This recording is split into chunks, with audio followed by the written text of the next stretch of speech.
শাকিব খান আর শুভশ্রী চালবাজ ছবির শুটিং আটকে দিয়েছে Paschimbanga federation of cine technician and workers.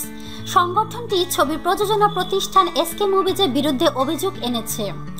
Federation of cine technician and ওয়ার্কার্সের প্রেসিডেন্ট স্বরূপ বিশ্বাস ভারতীয় সংবাদ মাধ্যমকে জানান, গত 1 বছর ধরে প্রযোজনা প্রতিষ্ঠানটি শ্রমিকদের ন্যায্য পারিশ্রমিক ঠিকমতো দিচ্ছে না, এমনকি টেকনিশিয়ানদের প্রতি নানা অবিচার করছে।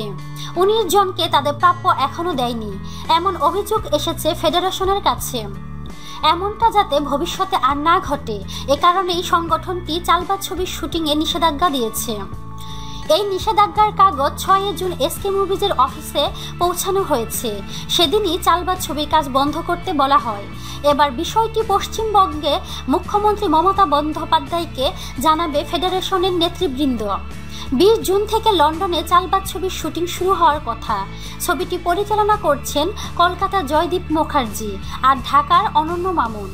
প্রযোজনা করছে বাংলাদেশের অ্যাকশন কাট এন্টারটেইনমেন্ট আর ভারতের এসকে মুভি। তো প্রিয় বন্ধুরা, আপনাদের কি মতামত তা কমেন্টের মাধ্যমে আমাদেরকে জানিয়ে দিন।